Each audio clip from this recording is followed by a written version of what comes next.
40,000 BC. It all began thousands of years ago in Africa.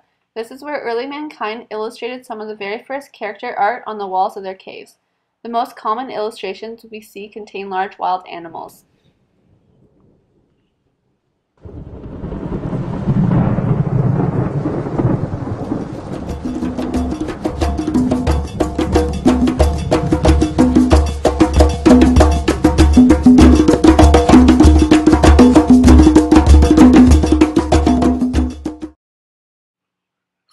BC. Now moving forward to ancient Greece. The Greeks were one of the first to produce mosaics. Mosaics are pictures created using shells, glass, and other materials to form together like a jigsaw puzzle.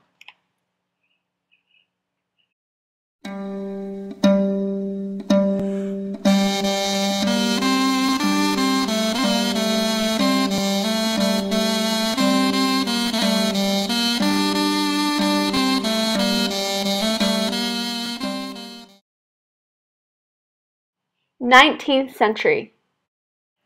Now we're fast forwarding to the 19th century. This is where the popularity of cartoons really began to expand, especially with the addition of comic strips in your everyday newspaper. 1914. Cartoons really came to life in 1914. This is when they began to move. Winsor McCay was a cartoonist who created Gertie the Dinosaur. Gertie the Dinosaur was the first character to be played out on moving picture projectors. McCay would interact with the cartoon he created as part of the show, appearing to direct Gertie to eat, drink, and dance. But if she disobeyed him, he would discipline her and make her cry.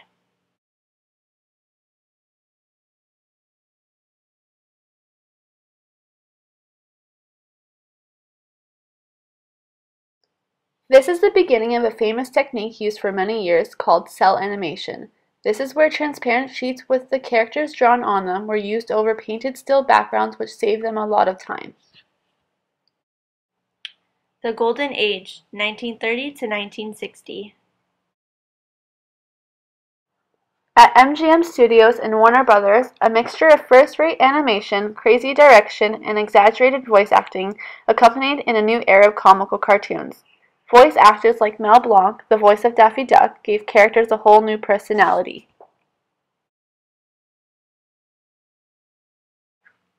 It was around this time that the most iconic cartoon characters were created. Bugs Bunny, Porky Pig, Tweety, Sylvester, Yosemite, Sam, and many more were all transforming into stars and are still as funny as they were back then. Boy, am I well out of dare.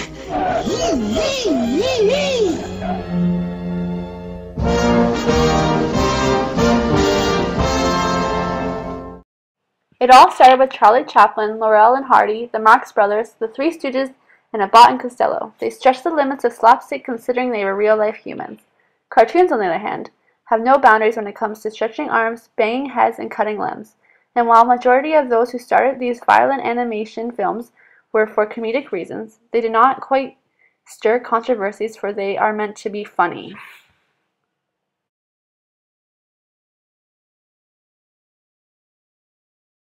A Walt Disney animator once said, "Animation follows the laws of physics, unless it's funny or otherwise."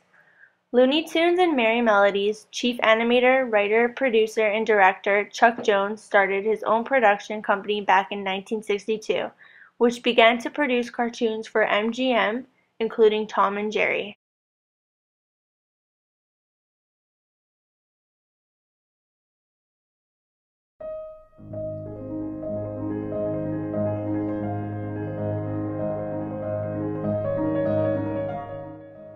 We didn't make them for anybody, we made them for ourselves, which was probably the most sensible way to do it anyway. Chuck Jones, Looney Tunes director.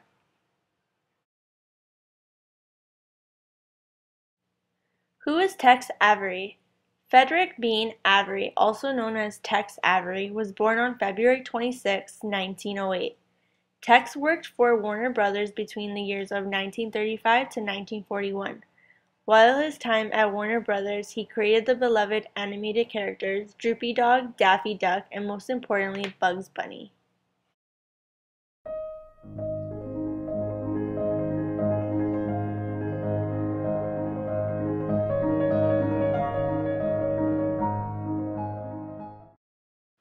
Cartoon violence has dropped extremely in television world that most children have access to. No longer does Looney Tunes air on television, or the Cartoon Network shows a full hour of MGM cartoons every Saturday.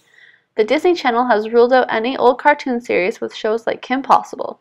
The cartoon violence old-timers like Mickey Mouse and Goofy are vanished. Kim Possible is a superhero. Today's cartoon characters should be better for our children to influence their emotional behavior in a good way. The idea is that when we take away all the violence, anticipation, and other things that make shows entertaining, the children will be left feeling ambitious and eager to be like their ideal role model. Tom and Jerry has shown some of the best cartoon violence in the history of animation. They chased each other to the end of time to cut each other into tiny pieces. Ed, Edd, and Eddy. This show was the first show played on the Cartoon Network, and till this day no one has compared to them. The Eds never have anything go right for them, usually because of one of the three's characteristics. They pushed cartoon violence to the limits.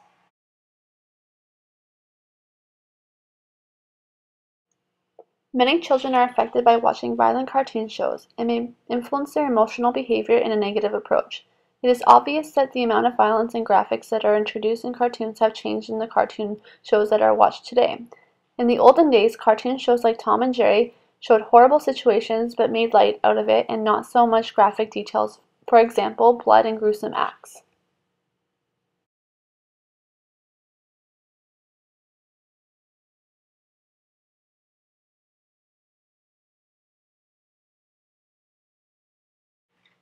Cartoons without comedic elements such as the Ninja Turtles showed a lot higher aggressive behavior by children that watched the show compared to children that watched cartoons that contained a comedic element. The difference between the two is that in non-comedic cartoon characters are not realistic and the skills that they hold are fantasy-like. This really impacts the control of aggression in children since they don't know the difference between reality and fantasy.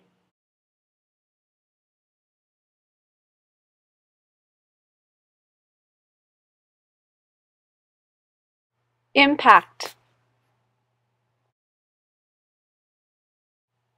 Growing up, we all watched cartoons, running to the living room with our cereal and turning on the Saturday morning cartoons. You never really realized how bad some of these shows were. It really wasn't until this project that we realized what we were actually watching as kids. We would laugh when the coyote would get hurt or when Sylvester's plan didn't work out and it was him who got hurt. And nowadays, there are all kinds of shows on that have very vicious and gruesome humor.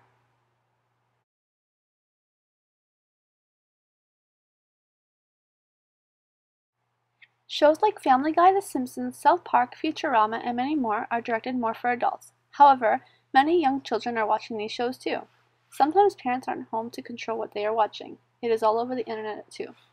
The shows listed above are very violent and have a sick humor that children can't really understand. Personally, I grew up allowed to watch The Simpsons, but now looking back I am shocked. Some of those episodes are extremely awful. Thankfully, we all grew up realizing that it's not how real life is. But there are many kids who don't realize that. They are more aggressive, less social, and grow up more desensitized to the act of violence.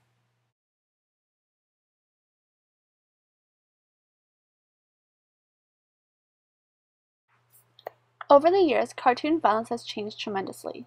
The Golden Age cartoons were definitely very violent. However, nowadays, cartoons are much more gruesome. They show blood, breaking bones, cuts, and gruesome wounds, allowing it to seem very realistic. Not only is there more details, they are showing more fighting amongst each other. But is this what we want to be showing our children? When has it gone too far? These are the questions we need to be asking ourselves.